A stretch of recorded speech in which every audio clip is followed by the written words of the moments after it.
응? 안녕하세요. 저는 중앙대 광명병원 심장내과 손영은 교수.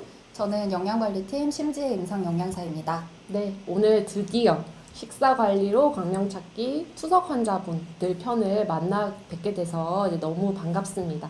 지난번에 만성 콩팥병 편에서도 많은 관심을 가져주셨었는데요. 오늘은 투석 식이관리 전문가이신 심지혜 영양사님과 함께 또 하도록 하겠습니다. 다음 그림을 보시면 이제 여러분들 그리고 영양사님은 두 가지 식단 중에서 어떤 식단이 조금 더 익숙하신가요? 왼쪽이요. 네.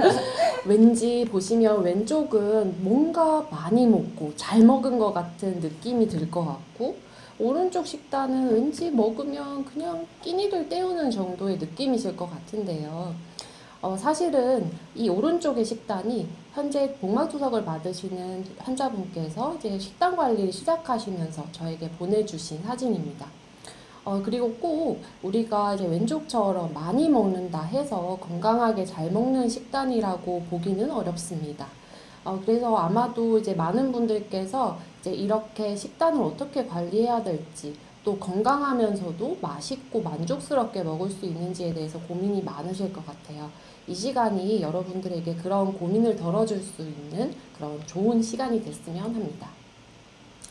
우선은 제가 아주 기본적인 내용들을 최신의 가이드라인, 표준 지침이라고 부르는 이제 국제적인 기반의 근거들로 말씀을 드리고, 이어서 구체적인 팁을 우리 영양사님께서 말씀 주시게 되겠습니다. 저는 적절하게 영양 공급이 왜 필요한지, 그리고 나트륨, 수분, 단백질, 그리고 칼로리, 칼륨인 이런 이제 각각의 성분들이 어떻게 관리되어야 하는지에 대해서 간단히 말씀드리고요. 이런 것들이 현재 투석하고 계신 혈액투석, 복막투석에 따라서 어떻게 약간의 차이가 있는지에 대해서도 함께 말씀드리도록 하겠습니다. 올바른 식이 관리가 정말 중요하죠. 이건 선택의 문제가 아니라 정말 필수적인 부분입니다. 왜냐하면 우리가 생존에 직결되는 것이 영양 상태이기 때문인데요. 투석 환자분들이 이제 이렇게 식단 관리를 하시다 보면은 결국 이제 영양 실조나 결핍과도 이제 관련된 문제를 고민하실 수도 있고, 또 반대로 내가 너무 과잉하게 먹어서 고민을 하실 수 있을 것 같아요. 균형 잡힌 식단 관리를 하는 것이 이런 생존에도, 또 투석을 잘 받고 내 삶을 영위해 나가는데도 중요합니다. 그래서 많이 배부르게 먹거나 혹은 반대로 아예 먹지 않아 버리는 그런 극단적인 식단이 아니기 때문에 좀 더 똑똑하고 현명하게 식단 관리를 하는 것이 필요하겠고요. 그게 혼자만의 관리로서 좀 힘든 경우들이 많으시기 때문에 같이 식사하시는 가족분들 뿐만 아니라, 그리고 저와 그리고 영양사님과 같은 의료진들과 상담하시는 것도 많이 도움이 되겠습니다. 그리고 또 평소에 식습관이 어떠하신지 또 그것을 기록하시는 것도 매우 중요한 팁이 되겠습니다. 그래서 국제적으로는 하루에 나트륨의 경우는 2.3g 미만으로 드시기를 권고하고 있습니다. 나트륨을 많이 먹게 되면 혈압이 높아지고 붓는 것이 생기는 것이죠. 반대로 나트륨을 적게 드시면 혈압이 잘 관리되고 붓는 것도 없이 잘 생활하실 수 있겠다. 이런 것들이 잘 관리되면 내 몸속의 심장과 혈관에도 부담이 덜해지기 때문에 같이 발병할 수 있는 병들도 리스크, 위험도가 많이 낮아지겠다라는 것이죠. 특히 요즘에는 외식이나 배달 음식 많이들 이제 시켜서 혹은 이제 나가서 드시는 경우들 많으실 텐데, 이러한 경우에도 어떻게 똑똑하게 드실 수 있는지, 그리고 또 식품 라벨지를 어떻게 읽어서 이제 하루의 염분 섭취량을 조절할 수 있을지, 이런 것들도 같이 배우셔서 한번 활용해 보시면 많이 나트륨 관리에 도움이 되실 것 같아요. 네, 그래서 이따 저랑 같이 영양성분표, 식품 라벨 보는 방법 함께 볼 건데 거의 마지막에 설명드릴 거니까 오늘 강의 끝까지 들어주시면 되겠습니다. 네. 그래서 투석을 하는 기간이 이제 길어지면 길어지실수록 만성 홍밥병으로 이제 지내시는 기간이 길어지시게 되는 건데요. 내가 투석을 받는 동안에도 내가 만들어내는 이제 소변 양은 이제 점차적으로 그러한 이유로 병의 진행에 따라서 점차 줄게 됩니다. 이미 좀 줄어 있으시거나 이제 많이 이제 거의 안 나오시는 이제 경우들이 있으실 텐데요. 그러할수록 수분 섭취량도 조절을 좀 해주셔야 됩니다. 왜냐하면 몸무게가 증가하게 되면 앞서 말씀드린 대로 붓거나 혹은 혈압이 올라가거나 그게 심장이나 혈관에 부담이 되기 때문에 그렇습니다. 보통 이제 혈액투석 받으시는 분들은 몸무게가 투석간에 2kg 넘게 이제 늘게 되는 경우에는 좀 상의가 필요하시게 될 것 같고요. 복막투석을 하시는 분들도 매일의 몸무게가 좀 늘어난다든지 붓기가 좀 심해진다라고 하면 나의 염분과 수분 섭취에 문제가 있지 않은지 다시 한번 점검해 보시는 것이 꼭 필요하겠습니다. 보통 혈액투석 받으시는 분들은 하루에 1리터 정도 수분 섭취를 권장하고 있고요. 이제 이것이 꼭 모두에게 그렇지는 않고 내 소변량에 따라서 약간 다를 수 있습니다. 만약에 하루에 소변량이 보통 1리터 이상 나오는 것이 정상이지만 500cc 미만으로 줄어드신 분들의 경우에는 내 소변량에 더하기 500cc 정도를 하루의 수분 섭취량으로 생각해 주시면 좋을 것 같고요. 복막 투석을 하시는 경우는 매일 투석으로 그런 잉여 수분들을 빼시는 경우이기 때문에 조금 더 여유가 있으셔서 하루에 1.5에서 2리터 정도 수분 섭취를 하시도록 권장하고 있습니다. 마찬가지로 나의 소변량에 따라서 좀 조정을 하시는 게 필요한데요. 만약 하루에 소변량이 500cc 정도 미만으로 줄어드는 경우시라고 한다면 내 소변량 더하기 750에서 1000cc, 즉 1리터 정도 더 드신다. 이런 게 이제 가능할 정도일 것 같다 정도로 수분을 섭취하시면 되겠습니다.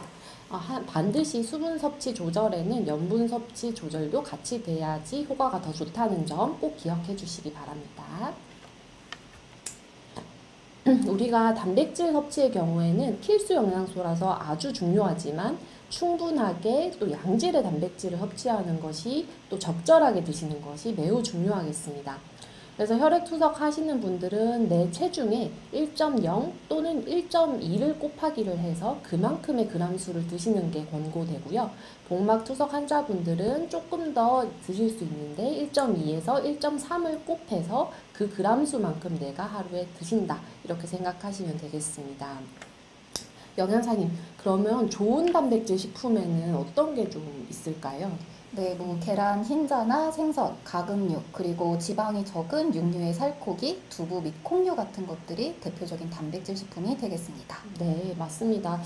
단백질 섭취를 적절하게 좋은 것으로 드시는 것이 중요하겠고요. 만약에 이 섭취 권장량을 넘는 수준으로 과다하게 드실 경우에는 인이라고 부르는 이제 우리 몸에 미네랄 중에 하나가 이제 문제가 될 수 있기 때문에 과다한 섭취는 좀 제한해 주시는 것이 좋겠습니다. 어떻게 그럼 양을 적절하게 내가 선택하고 계획할 수 있을지에 대해서는 조금 이따 우리 영양사님의 말씀을 들어보면 참 좋을 것 같습니다. 그리고 영양 실조가 되지 않게끔 하루에 충분한 칼로리를 섭취하는 것이 중요하겠고요.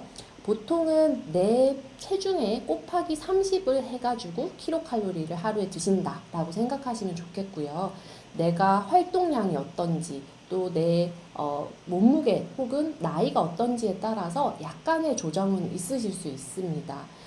그리고 이제 복막투석 하시는 분들은 우리가 몸 안에 넣는 복막투석에게도 포도당이 일부 들어가서 여기에서 섭취되는 열량이 좀 있으시기 때문에요. 식사 입으로 드시는 경우에도 이렇게 추가되는 킬로칼로리를 고려하셔서 이를 제한 양만큼을 드신다고 생각하시는 게 좋겠습니다. 그리고 여기에는 이제 당분만이 아니라 단백질이나 지방도 적절하게 섭취를 해서 적절한 영양소 섭취를 하시는 것이 참 중요하겠고요. 또 이제 아주 이렇게 체중 관리를 잘 하시는 것이 즉 중요하신 고령의 환자분들은 매일 가능하다면 몸무게를 좀 체크해 나가면서 섭취를 진행하시는 것이 도움이 되겠습니다. 만약에 이제 이렇게 에너지원으로 이제 여러 가지를 이제 어떻게 잘 구성을 해서 드신다고 해도 식욕이 없다고 느껴져서 이제 내가 못 먹겠다라고 하시는 경우에는 조금씩 나눠서 소량씩 드시는 것도 도움이 되는 팁 중에 하나입니다. 우리 몸의 칼륨 수치는 하루에 2000에서 3000mg 정도로 제한을 하시도록 권고를 하고 있습니다.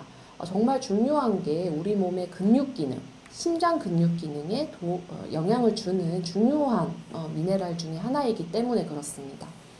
콩팥 기능이 떨어지면 우리 몸에서 이제 대부분 칼륨이 심장으로 빠지기 때문에, 콩팥으로 빠지기 때문에요. 이제 콩팥 기능이 떨어진 경우에는 몸 안에 칼륨이 많이 남아 있게 됩니다.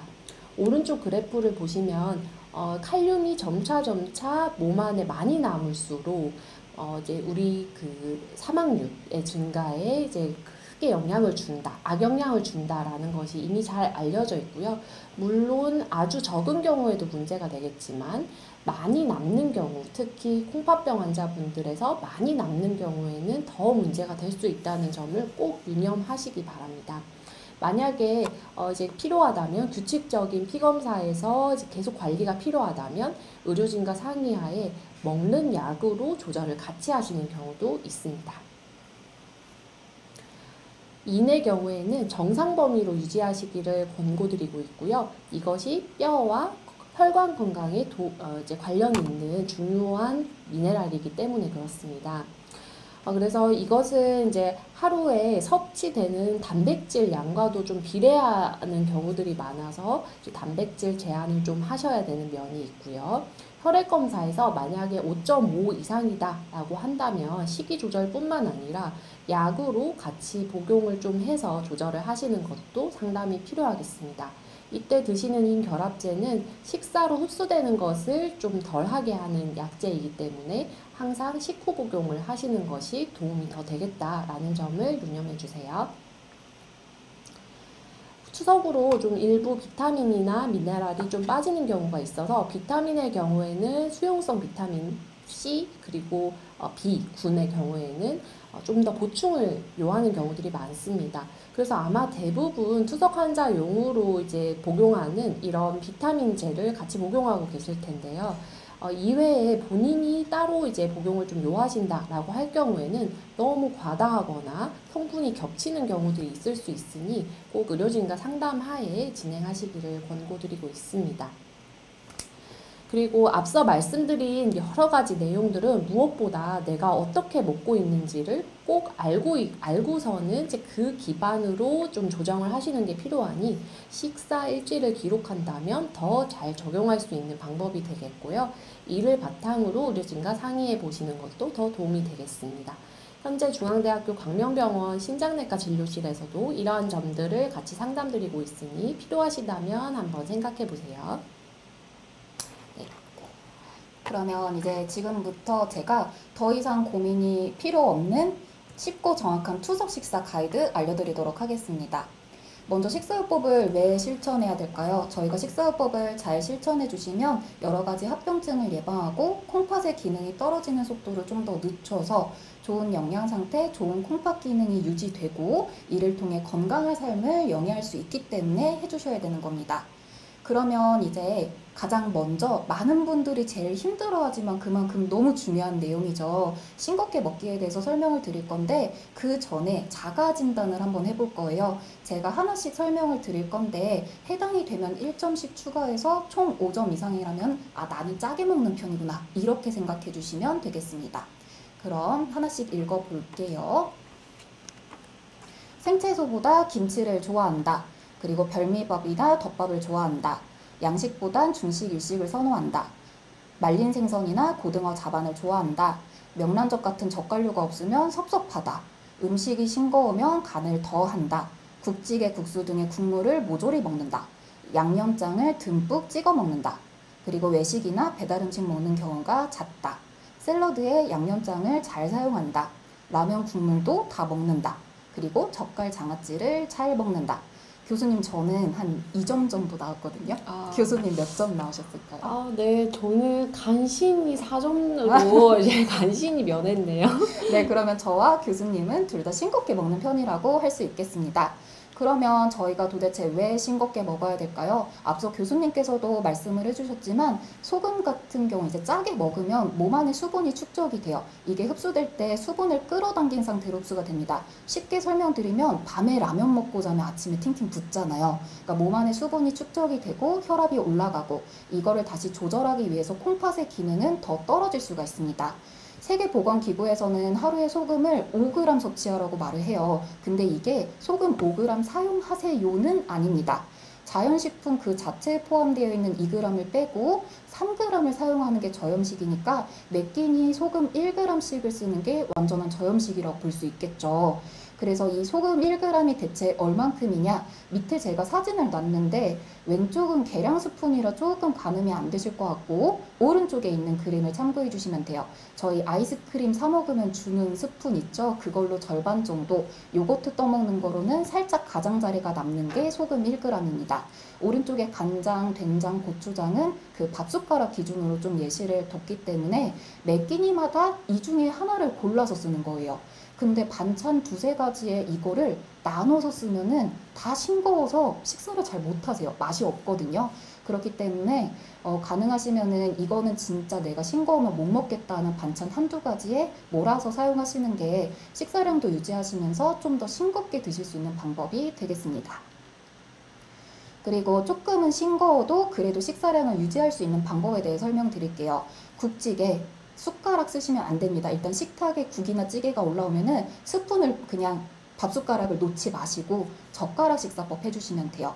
건더기를 반찬처럼 집어 드시면 되고 간은 음식이 뜨거울 때 간이 잘 느껴지지 않습니다. 한번 식힌 다음에 간을 해주시면 되겠고요. 짠맛 대신에 다른 맛으로 약간 미각을 속이는 거예요. 신맛, 단맛, 매콤한 맛, 식물성 기름이 주는 고소한 풍미, 파, 마늘이 주는 다양한 감칠맛을 활용해 주시면 되고 바다에서 난 거는 워낙에 소금기가 많으니까 물에 담그거나 데쳐서 짠기 빼고 드시면 됩니다. 염장식품, 가공식품보단 당연히 자연 그대로의 식품 활용해 주시면 되고요. 외식하실 때도 마찬가지예요. 건더기 위주로 양념은 최소화해 주시고 짜장을 정말 먹고 싶다. 그럴 땐 차라리 양념의 양을 조절할 수 있는 간짜장이 차라리 낫습니다. 그리고 저희가 탕수육 밖에서 시켜 먹으면은 소스 무조건 별도로 주잖아요. 부먹이 안 되고요. 찍어서 찍먹으로 드시는 게 필요하고 식당에서 드실 때는 그 옆에 간장, 식초, 고춧가루가 있어요. 가능하시면 간장 소량의 식초, 고춧가루 활용해서 찍어 드시는 게 필요하고 국밥은 그 뚝배기에 팔팔 끓인 상태로 나오잖아요.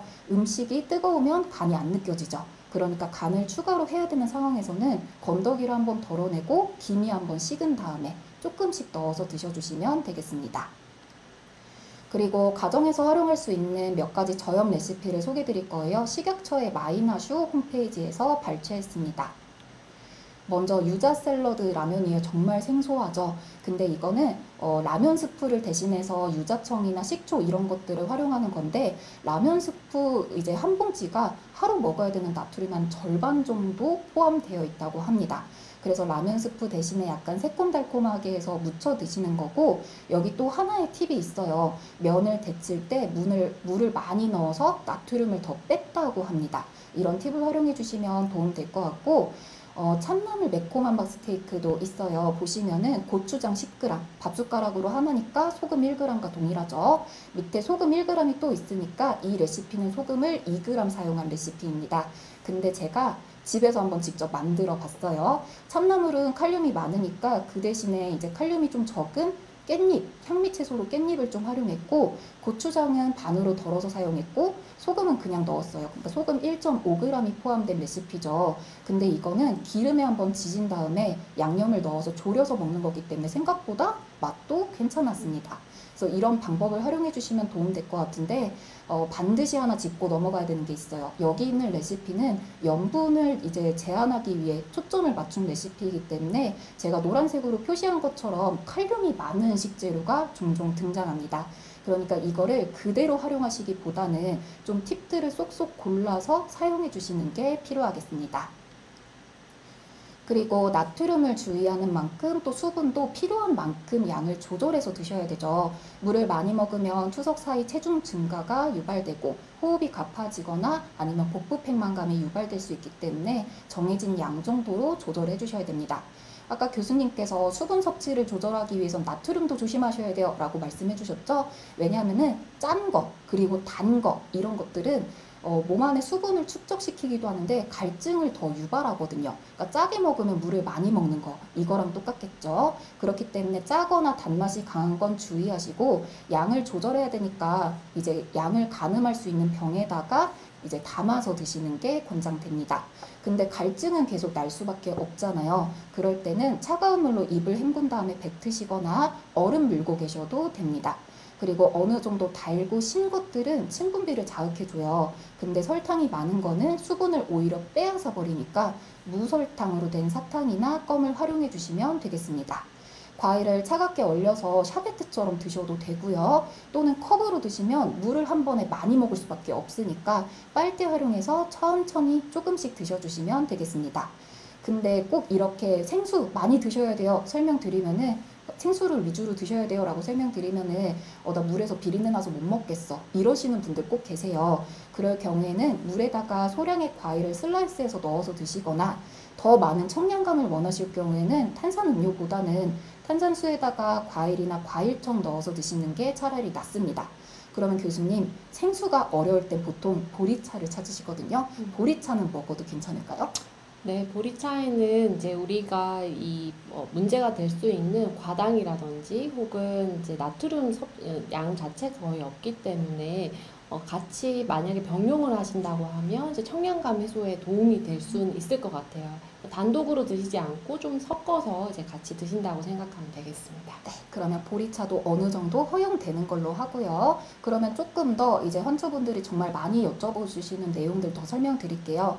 커피는 요새 많이들 다 드시잖아요. 근데 이 커피 같은 경우에는 아무것도 넣지 않은 블랙을 기준으로 연하게 하루 한두 잔 정도만 권장을 드립니다. 근데 예를 들어서 휘핑크림이나 유제품이나 초콜릿, 이렇게 인이 많이 들어간 것들을 활용한 커피 음료는 주의가 필요해요. 커피랑 커피 음료는 명백히 다르다는 걸 꼭 기억해 주시고, 에너지 드링크 같은 경우에는 당도 많은데 카페인 함량이 정말 많은 경우도 있습니다. 그렇기 때문에 카페인 함량을 꼭 살펴보시고, 이 고카페인 음식들은 결국 몸 안에 수분 조절을 어렵게 하니까 그 카페인 함량 꼭 확인하시면서 드셔주시는 게 필요하겠고요. 제로 음료 같은 경우에는 영양성분표 라벨 꼭 보셔야 됩니다. 아세설팜 칼륨이라고 하는 대체 감미료를 사용하는 경우가 종종 있어요. 근데 칼륨이기 때문에 반드시 라벨 확인하시고 다른 제품을 사용해 주시는 게 필요하겠고, 이온 음료도 당이나 나트륨, 칼륨이 많으니까 주의가 필요하겠습니다. 그리고 단백질은 필요한 만큼 충분이라고 되어 있어요. 투석 전과 과장 큰 차이를 보이는 부분인 것 같은데, 이 단백질은 우리 몸을 구성하는 이제 성분입니다.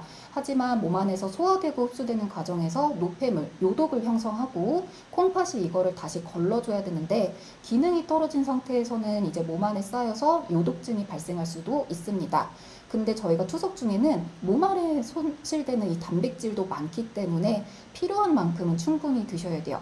그러면 단백질이 어디 있냐? 아까 제가 말씀드렸다시피 이런 뭐 육류나 생선이나 계란, 두부, 콩 이런 데에도 있고요. 사실 곡류나 채소, 견과류에도 조금씩은 포함되어 있습니다. 근데 대표적인 식품으로 좀 설명을 드릴 거고, 여기 있는 그 육류 40g, 생선 한 토막 이런 것들이 모두 단백질 식품의 1교환 단위라고 부르고 있어요. 그러면 이 1교환 단위가 뭐냐면은 영양소의 구성과 함량이 동일해서 서로 바꾸어 먹을 때 기준이 되는 양입니다. 말이 되게 어려워요. 조금 쉽게 설명드리면은 여기 써져 있는 육류 탁구공 크기 40g이나 계란 큰 거 하나 60g이나 둘 다 영양소의 구성과 함량이 동일하기 때문에 뭘 먹든 똑같이 위에 써져 있는 것처럼 단백질 8g을 섭취할 수 있다는 겁니다.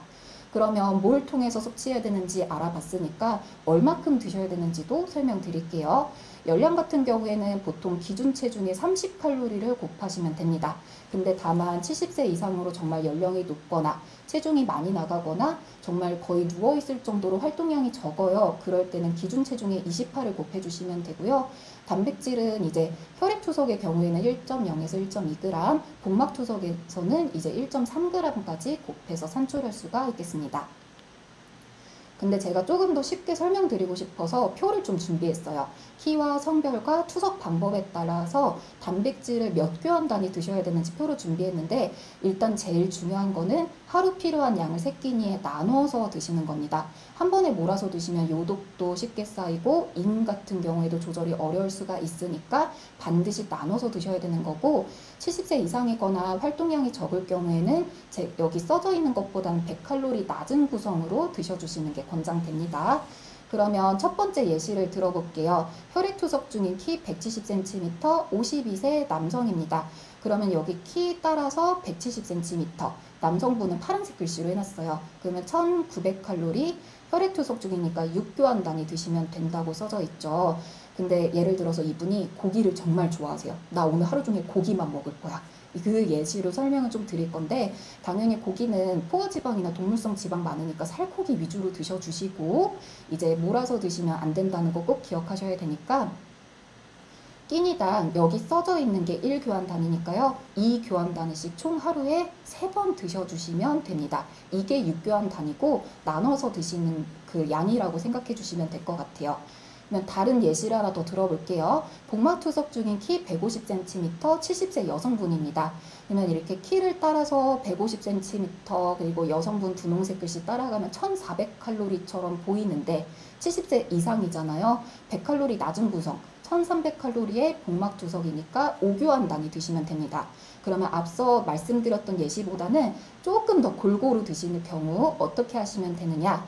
생선은 아침에 2토막 먹고요. 점심에 계란 2개 먹고 저녁에 두부 4분의 1 먹으면 5교환 단위가 됩니다. 이런 식으로 골고루 나눠서 드셔주시는 게 필요하겠고, 반찬으로 드시면 당연히 더 도움은 되겠지만 요새는 그렇게 못하는 경우도 많잖아요. 차려서 드시는 게 어려우실 경우 프렌치 토스트나 뭐 샌드위치 또는 삶은 계란 연두부를 간식으로 활용하셔도 되겠습니다. 그리고 단백질만큼 충분히 드셔야 되는 게 바로 식사량, 열량이죠. 식사량이 줄어들면 체중이 빠지고 영양 상태가 안 좋아지니까 규칙적인 식사에 간식을 활용해 주시는 게 필요합니다. 일단 열량 보충하기 위한 방법 하나 말씀드리면은 식물성 기름을 활용하시는 거예요. 소량이지만 많은 열량을 내고 앞서 계속 말씀드렸던 뭐 나트륨, 단백질, 인, 칼륨 이런 게 거의 없기 때문에 열량 보충에 도움이 됩니다. 비빔밥, 볶음밥, 주먹밥, 김밥, 뭐 나물찬에 조금 더 활용하셔도 되고요. 식사량이 적을 때는 밑에 있는 탄수화물 간식을 활용해 주시면 되는데, 이런 것들을 식물성 기름으로 구워서 섭취하시면은 열량은 더 많이 섭취할 수가 있고, 만약에 칼륨이나 인 같은 게 수치가 조절이 너무 어려울 경우에는 콩이나 팥고물, 잡곡 같은 건 주의가 필요합니다.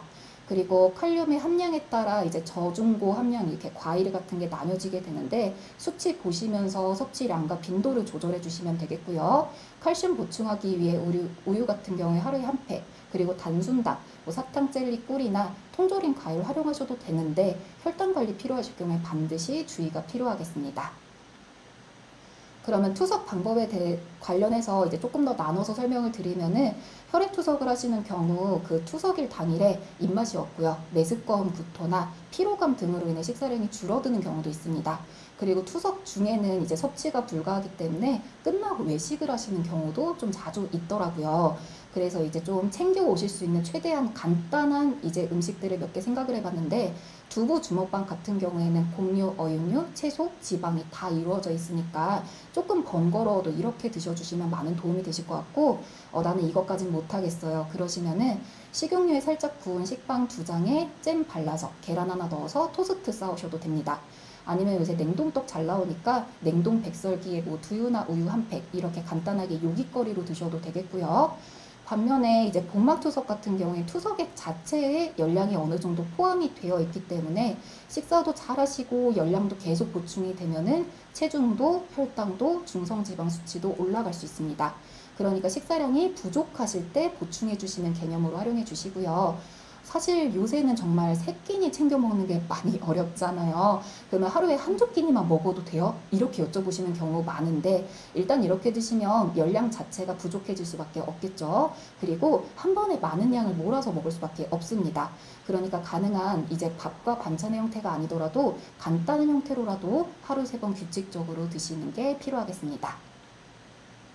그리고 칼륨과 인 같은 경우에는 한 번에 과량 섭취하는 거 주의해 주시고 수치 조절이 어려울 경우에 좀 더 엄격한 제한이 필요합니다.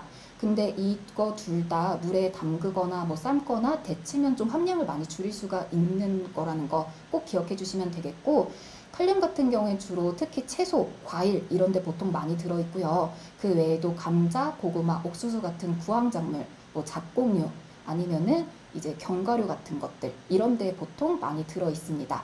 그리고 인 같은 경우에도 감자와 옥수수, 잡곡류, 그리고 아까 교수님 말씀해 주셨다시피 어육류분에도 많고요. 유제품에도 많고 견과류에도 많습니다. 근데 이 인 같은 경우에는 제가 이 빨간 글씨로 써놨는데 가공식품 100%라고 써놨어요. 이는 어느 음식에 어떤 형태로 들어있느냐에 따라 흡수율이 많이 다른데 가공식품에 들어있는 거는 별다른 분해 과정 없이 빠르게 흡수가 됩니다. 그러니까 밑에 있는 자연식품 외에도 이 콜라와 같은 가공식품도 반드시 주의가 필요하겠습니다. 그리고 저희가 외식하실 때 이렇게 파란색 글씨처럼 생각보다 칼륨과 인이 많은 음식을 접할 수밖에 없더라고요. 가능하시면 수치 조절이 어려우실 때는 이런 것들을 아예 빼고 또는 대체 음식을 활용하시면 되는데, 예시 하나 써놨거든요. 파스타를 드실 경우에는 크림 소스, 인이 많고요. 칼륨과 염분이 많은 토마토 소스보다는 차라리 오일 파스타 같은 거 활용해 주시면 도움이 되겠습니다. 그리고 숨어있는 인이 있어요. 이게 식품 라벨을 보셔야 됩니다 라고 설명드렸던 이유가, 인 같은 경우에는 가공식품의 보존료나 첨가물로 많이 활용이 됩니다. 근데 제가 예시를 써둔 것처럼 인산이라고 되어 있는 경우도 있는데요. 그렇게 써져 있지 않은 경우도 생각보다 많거든요. 그래서 일단은 라벨을 확인해 보시고, 가능하시면 이 가공식품 자체에는 염분도 많을 수밖에 없으니까 최대한 자연식품을 조리해서 드시는 게 권장이 되겠습니다. 그러면 드디어 나왔어요. 제가 아까 마지막에 설명드릴게요 했던 영양성분표가 나왔습니다. 영양성분표는 포장 단위당 1회 섭취량의 영양성분이 표기된 것입니다. 말이 정말 어려워요. 그래서 간단하게 조금 설명드리고 싶은데, 일단은 왼쪽 라벨 기준으로 설명드릴게요. 총 내용량 120g, 그리고 1회 분량 한 봉지 120g으로 되어 있습니다. 그러니까 예를 들어서 작은 거 있잖아요. 우유 200ml짜리 이런 거 사시면 보통 총 내용량과 1회 분량이 동일합니다. 그러니까 이 200ml짜리를 먹으면은 거기 있는 라벨에 적혀 있는 영양성분을 내가 다 먹었구나라고 생각하시면 돼요. 근데 모든 식품이 다 그렇지는 않잖아요. 정말 쉬운 예를 말씀드리면 그 초코로 만든 파이 한 박스 구매하시면은 총 내용량과 1회 섭취량은 분명히 다릅니다. 우유도 마찬가지로 큰 거 구매하시면은 여기 밑에 그 초록색 라벨처럼 총 내용량은 1000ml, 100ml당 이렇게 몇 칼로리 이렇게 써져 있어요. 그러면 밑에 써져 있는 이 영양성분은 100ml에 포함된 영양성분이라고 봐주시면 되겠습니다. 이거를 꼭 기억해 주셔야 되는데, 이거를 분석해서 드세요까지는 아니에요. 그러니까 적어도 나트륨 정도는 이게 조금 더 적네? 그러면 이거를 구매하시는 게 낫다는 겁니다. 이 정도는 꼭 실생활에서 활용을 해주시는 게 필요할 것 같고, 요새 저염, 저당 이런 거 정말 많이 나오잖아요. 근데 이런 것들 중에서는 칼륨을 대체 조미료, 대체 감미료로 활용한 경우도 많고, 가공식품 자체에도 인이 대부분 많은 편이기 때문에 꼭 영양성분표, 식품 라벨, 원재료명 한 번씩 살펴보시는 게 권장됩니다. 그러면 제가 오늘 말씀드렸던 내용 2개의 식판으로 한번 정리해 드리려고 해요. 일단 일반 식사입니다. 이거는 잡곡밥 있고 생선한 토막 있고 채소찬 김치, 그리고 오이 스틱, 국도 있고요. 사과도 있고 우유도 있습니다. 그러면 투석 식사는 어떻게 해야 될까요? 이렇게 바꿔보면은, 일단 공유분은 수치 조절이 너무 어렵다. 그럴 경우에는 잠깐 쌀밥으로 변경을 해주시면 되겠습니다. 어육류분은 이제 필요한 만큼 드셔야 되고 체내 단백질 손실도 많을 수 있으니까 끼니마다 하나 내지 2개 분량 꼭 나눠서 필요한 만큼 드셔주시고, 김치는 원래 염분 함량이 많을 수밖에 없잖아요. 양을 조절해서 드셔야 됩니다. 채소 같은 경우에 생채소는 물에 담그거나 또는 익혀서 아니면 껍질 벗겨서 드셔주시면 되겠고, 과일도 마찬가지로 가능한 저중 칼륨 함량의 과일로 껍질 벗겨서 드셔주시면 되고요. 우유는 칼슘 보충을 위해서 하루에 한 잔 드시고, 국 같은 경우엔 건더기 위주로 드시는 게 필요하다고 설명드렸습니다. 그래서 저희 식사요법 내용은 여기까지 일단 설명을 드리고, 혹시 궁금하신 내용 있으신지 한번 확인해보고 Q&A 답변 설명드리도록 하겠습니다.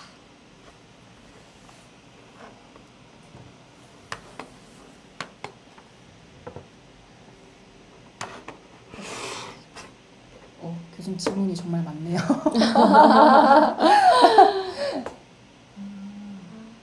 첫 번째 질문부터 한번 볼까요? 네. 어머니가 과일을 너무 좋아하시는데 칼륨 때문에 걱정이 됩니다. 어떤 과일은 안전하게 드셔도 되나요? 라고 질문 주셨는데요.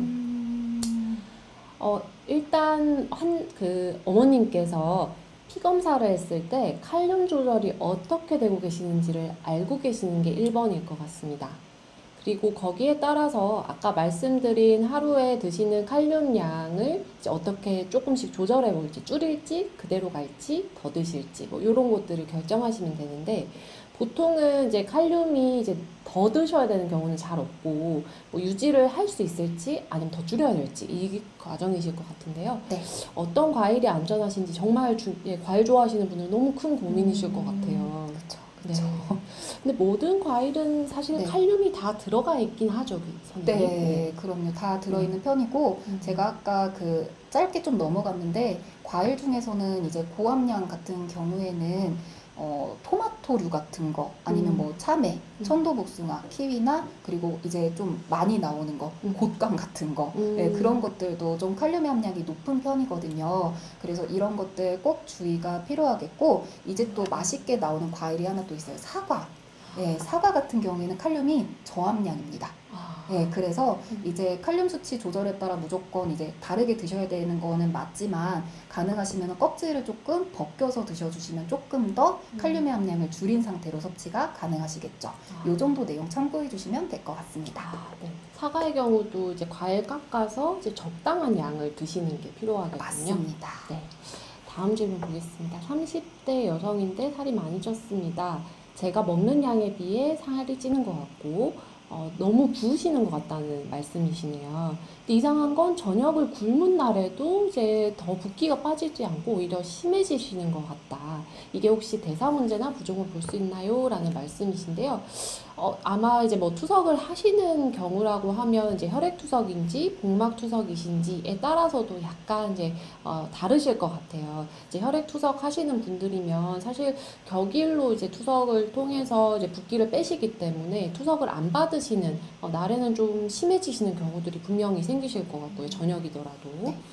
복막투석의 경우에는 이제 실제로 이제 이 복막투석으로 당 섭취가 좀 일부 되기 때문에 그래서 식사량 자체의 열량 섭취가 좀 과다하신 경우이실 수도 있고 이제 또 이제 고혈당이나 이제 걱정하시는 그런 문제도 좀 있으실 수 있으니까 정확한 이제 혈액 검사를 좀 하시고 또 뭐 혈액투석이건 복막투석이건 간에 이런 부종 관리를 좀 어떻게 해야 될지 좀 상의가 필요하실 것 같네요. 다음 질문 한번. 네. 김치 같은 전통 발효식품을 계속 드시고 싶어 하십니다. 나트륨이 많다는 건 알지만 아예 못 먹는 건지 아니면 양을 줄여서 먹어도 되는지 궁금합니다.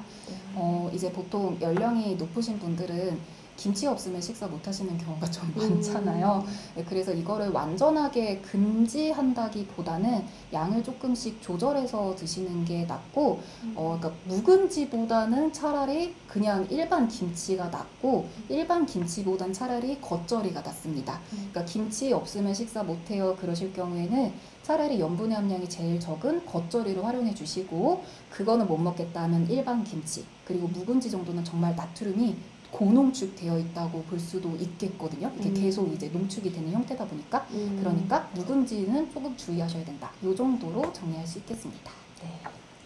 아무래도 또 명절이 가까우다 보니까요. 가족들과 함께 식사를 준비하다 보면 나만 다른 걸 먹는다 스트레스를 받고 그러실 것 같아요. 스트레스 받아서 전체 식단을 바꾸는 게 현실적으로 가능할까요? 라고 말씀을 주셨네요.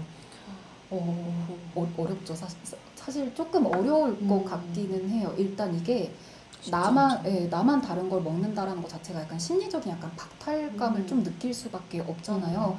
그래서 일단 보기에라도 똑같으면 조금 더 마음이 편하시니까 일단 이제 조절이 필요하신 경우에는 미리 조금 덜어놓고 일단은 조리 과정에서 나트륨 정도는 조금 이제 덜한 상태로 미리 식사를 뺄 수가 있으니까 그것 정도는 미리 따로 준비해 두시면은 이게 어떻게 보면 나만 다른 걸 먹는다라기보다는 너만을 위한 식사. 라고 이제 저는 생각이 되기는 하거든요. 네. 너만을 위한 식사다라고 음. 생각을 해주시는 게 차라리 마음이 좀 더 좋고 식사도 이제 좀 더 잘하실 수 있는 방법이 되지 않을까 싶습니다. 네. 그렇습니다. 만성 콩팥병용 도시락도 있는지, 이제 도시락을 가져가야 된다면 반찬은 어떤 식으로 준비하는 게 좋나요? 라고 하시고요. 실제로 이제 식단 도시락을 이제 치료용으로 투석 받으시는 분들 용으로 이제 구성되어 있는 그런 네. 제품들도 있는 걸로 알고 있네요. 네. 도시락 반찬은 이제 가져가시는 경우에는 사실 이것저것 다 챙겨가시기가 조금 어려운 경우가 많아서 아까 영양사님께서 이제 간단하게 팁을 주셨던 뭐 샌드위치 형식이나 이제 그쵸, 토스트 형식으로 좀 이렇게 준비하시는 것도 많이 도움이 될 것 같습니다. 콩팥이 안 좋으면 소변 색깔도 달라지나요?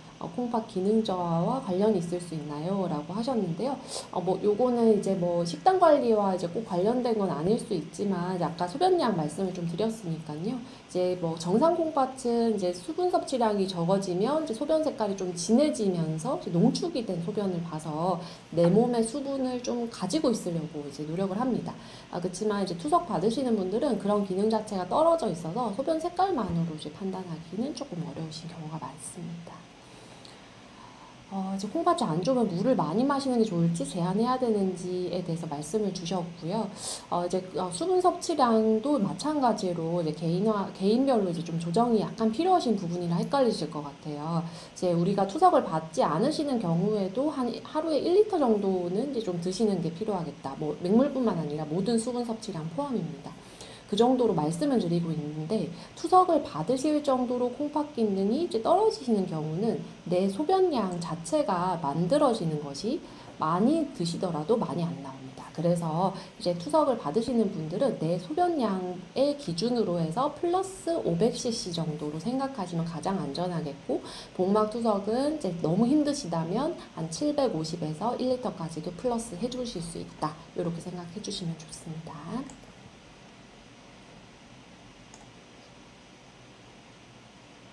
투석 환자가 비타민이나 오메가3 같은 건강보조제를 드시는 경우에 문의를 주셨는데요. 이제 비타민 이제 보충이 좀 필요하지만 아마 이미 이제 투석 환자용의 종합 비타민제를 이제 복용하고 계실 가능성이 많아서 한번 이제 의료진 분과 상담을 좀 통해서 이게 과다하거나 불필요한 이제 보조제가 아닌지에 대해서도 좀 상의해 보시면 도움이 될 것 같습니다. 더 드신다고 해서 더 도움이 되는 경우는 아닙니다. 다리에 쥐가 이제 영양소 뭐 쥐가 나는 경우는 뭐 다양한 경우가 물론 있지만 이제 요것도 이제 사실 너무 이제 많은 이제 원인들이 좀 있으셔서 이제 요번 주제는 아니기 때문에 이제 좀 넘어가실 때 한번 상담을 좀 해보시면 도움이 되겠습니다. 투석과도 관련이 있을 수 있습니다. 네. 그리고 혹시 입맛이 없을 때 대처법도 알려주실 수 있나요? 라고 질문 주셨는데 식욕이 많이 없을 때는 일단 조금씩 자주 드시는 게 필요하고, 식사량 자체가 적을 때는 아까 말씀드렸던 뭐 열량을 보충하는 방법, 식물성 기름 같은 걸 활용해 주셔도 되고요. 어느 정도 약간 새콤하고 매콤한 것들은 또 입맛을 자극해 주기도 하고, 입맛이 없을 땐 보통 그런 게 땡기기도 합니다. 근데 이제 보통 매콤한 음식들은 나트륨의 함량이 좀 많은 편이니까 요 정도는 주의사항으로 참고하셔서 어느 정도 새콤하고 매콤한 것들도 좀 활용을 해주시면 되겠습니다. 네. 뭐 식초나 아니면 뭐 카레 가루, 고추 가루는 괜찮죠. 네, 그리고 뭐 겨자 같은 것들도 생각보다 괜찮더라고요. 네. 철분제나 인결합제는 식사와 함께 드셔야지 효과가 좋은가라고 말씀 주셨고, 인결합제는 식사랑 함께 드시는 거 혹은 식사 직후에 드시는 게 효과가 좋습니다. 그리고 철분제의 경우는 꼭 그래야 되는 건 아니고요. 다만 공복에 드실 때 속이 좀 안 좋을 수 있어서 이제 너무 공복에 드시는 것을 제안드리고 있습니다. 식사 제한이 많다 보니 모임 자리에 가기가 부담스럽습니다. 이런 상황에서 어떻게 대처하면 좋을까요? 네, 아까 이제 질문하신 거랑 참 비슷한 질문인데 네. 이번엔 또 외식을 하셔야 되는 상황이다 보니 그쵸. 더 어려우시겠네요. 네. 그래서 뭐 어떤 메뉴를 드시냐에 따라 조금 다르긴 하겠지만, 이게 이제 같은 음식을 드시더라도 예를 들어서 뭐 고기가 너무 많은 상황이다. 그럴 때는 양을 조금 조절해서 드시면 되겠고, 국물이 많은 것들은 최대한 이제 국물 없이 드시면 되겠고, 그리고 가능하면은 이제 저희가 칼륨 같은 경우에 채소나 과일에 보통 많이 들어있잖아요. 그래서 밖에서 식사하실 때는 이 나오는 채소들이 칼륨이 어느 정도 조절이 됐는지 이런 건 사실상 알기가 어려우니까 가능하시면은 이제 양 자체를 조금 조절해서 드시는 방향으로 해주시는 게 차라리 나을 것 같습니다. 네. 그래서 모든 음식을 다 제한하기보다는 그거보다는 조금 더 이제 나은 방법을 선택하시는 게 필요하겠죠. 네. 그리고 세 끼 다 챙겨 먹는 게 어려우셔서 이제 한 끼 정도는 내가 우유에 탄 단백질 파우더 드셔도 되는지에 대해서 문의를 좀 주셨네요. 네, 근데 이 단백질 파우더 같은 경우에는 요새 정말 많이 드시잖아요. 저희 집에도 하나 있거든요. 근데 이 단백질 파우더를 고르실 때 일단은 그 당의 함량을 먼저 보시고 제품을 구매하시는 게 반드시 필요하고 이게 나트륨도 생각보다 조금씩 들어있는 경우도 좀 제법 있어요. 네, 그래서 그 일단은 영양성분표 라벨 꼭 확인하셔서 해주셔야 되는데 이게 단백질이 어느 정도 들어있느냐에 따라 굉장히 다르거든요. 우유가 보통 단백질이 한 6g 정도 들어있다고 보고 단백질 파우더가 보통 10g이 넘어가요. 1회 분량 자체가.